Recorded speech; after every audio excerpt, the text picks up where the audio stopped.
Self-pleasure is one of the most weird things. If you check what religions had to say about that, and institutes and parents, what they said to their children, and what we grow up with, the amount of shame and guilt, and sometimes with all kind of manipulated fears and stuff like that, as a big sin. In Judaism, actually in Kabbalistic Judaism, because of a specific book that influenced a lot in the 13th century, it's like the most horrible sin.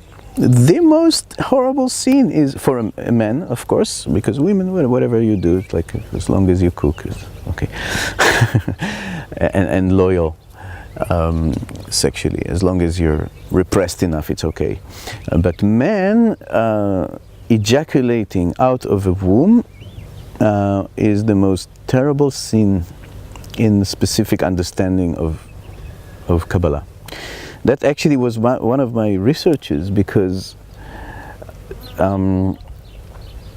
there's also in Kabbalah the thing that actually when you're ejaculating out of a womb, you actually are having sex with a woman, but this woman is not a physical one. It's the spirit, it's the demoness, it's Lilith, or other, there's a whole bunch of demonic characters from the group of Lilith. I wrote a book about Lilith because I really wanted to understand deeper, and when I saw that in a unknown texts of mainstream Kabbalah, from the Zohar, from the Luria, the Ari, we have evidence that they spoke about also the root of that. Like in the depth, Lilith is so high spiritually. It's a really supreme degree. I was like, okay, there is some secret here. So I started to research, and the fruit was a big book of about Lilith in the Luriani Kabbalah. But what I want just to relate to the self-pleasuring thing, which is for most human beings, it's the first way that they discover their sexuality. I mean, I'm not talking about people that were abused and they were exposed to sexuality before they were ready, but if it's coming from ourselves, it would be the first time, would be some conscious or unconscious touch that we touch ourselves, and we realize, well, whoa, this is a sexual body. What is this pleasure? What's happening here? Should be celebrated. Should be just celebrated and respected, and taught how to circulate the energy, how to work with that. But we're not. We're only infused with fear and guilt. Honestly, there's also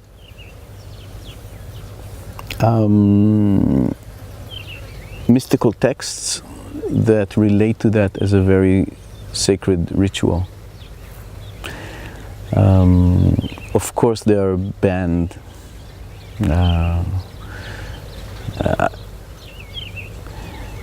Whoever spoke mystically, Kabbalistically against the mainstream law, of course, was banned. It's like, yeah, what else is new? In Christianity they were burnt, in Judaism they were banned. But there are texts that would say that for a man, for instance, the place where the deepest prayer could be is at the moment of ejaculation.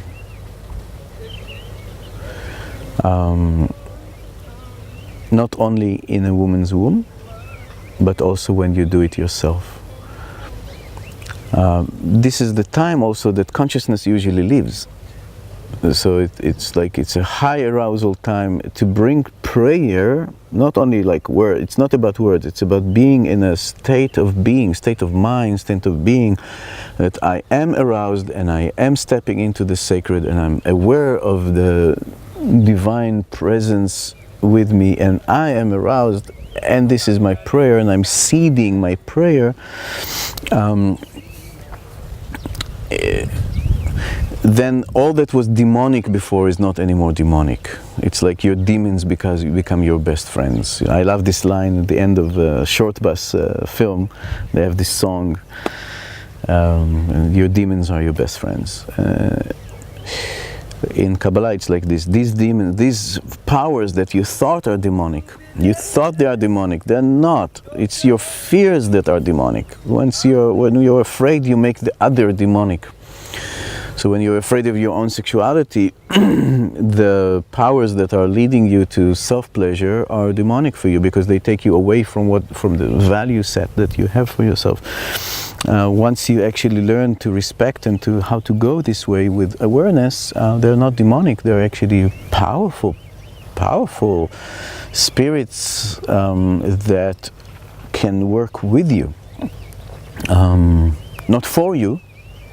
That's another power dynamic. It's like, oh, if I'm not submitted to you, maybe you will be submitted to me. This is again still in power dynamic. No, it's working with nature, working with spirit. It's not submitting to spirit, it's not controlling.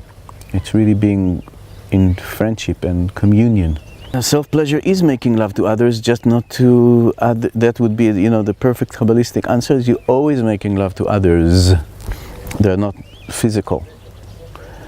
So if you have visuals, or if you're in nature, or if there are different layers of that. Even if you're making love just to yourself, you're kind of othering yourself in a way.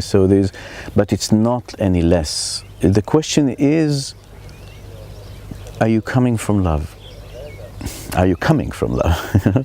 Are you in love? Are you in a love place, or you're in repression and frustration? It's like if you make love with frustration, it's as bad as making self-love with frustration, and it will deplete you. So many people actually, the way that they know they masturbate, it's kind of a rubbing, whatever, you rub your clitoris or your genitals in a specific way that and that will bring you to a peak orgasm, and it's like, and then you feel depleted because all that was there was unexpressed energy, and that needed to be released. It's like vomiting in some ways, and then you feel, okay, I feel relieved in one way, but also depleted, sick, and that's not what we're talking about. In the depth of Kabbalah, in ancient texts, they talking about the divine when there is only oneness, because the Jewish mysticism doesn't start from two. Like many religions have the mythology of like earth and sky in this way or another making love, like a god and a goddess making love, whatever it is. Judaism is all about oneness, so how do you come from oneness to multiplicity? Self-pleasuring.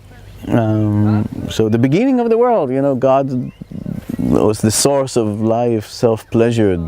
Sha'ashu'ei hamelech be'atzmuto, that's how it's called, the pleasures of the supreme king with his own self. So that's a medieval way of speaking. In some ways, maybe consciously or subconsciously, religious leaders are afraid of that. They don't want you to be like God, like to be divine. You need to be submitted to religion. So giving people power to empower them, it's like create your own life, be the source of your life, be a creator, is very threatening to institutes and to religious institutes. But that's actually what we want in Easter. Like really what I love also in the way that we function in Easter, and any good spiritual teacher, I think it's like, I want you to be the master of your life. I want to serve you, and yes, you need to submit to this program, whatever it is, you need to take it seriously, but the aim is that you are empowered to create your life, not within my institute. Just like go, see where life takes you. And this religious don't like, because they don't say, yes, come learn and then go away and don't be part of our religion. No, religions always want you to be part of this church, this So they don't want to give you the power and the secrets of how to create your life, be the creator. And the creator created the universe in self-pleasuring. So I'm saying it in a shallow way, but it's like really, if you learn how to go this way, it's a deep, deep prayer, deep meditation. And it's not only about peak orgasm, it's not about ejaculation, but it's really finding the subtleties of the divine sparks in pleasure, where we can transform and be creative and create our lives and rejuvenate ourselves. Yeah. People that I know that know how to do that, self-pleasuring for them is not a depletion, it's the opposite. It's a rejuvenation and a source of creativity. It's a source of inspiration. Far from this kind of jerking off, nervous, neurotic thing. Far, far, far.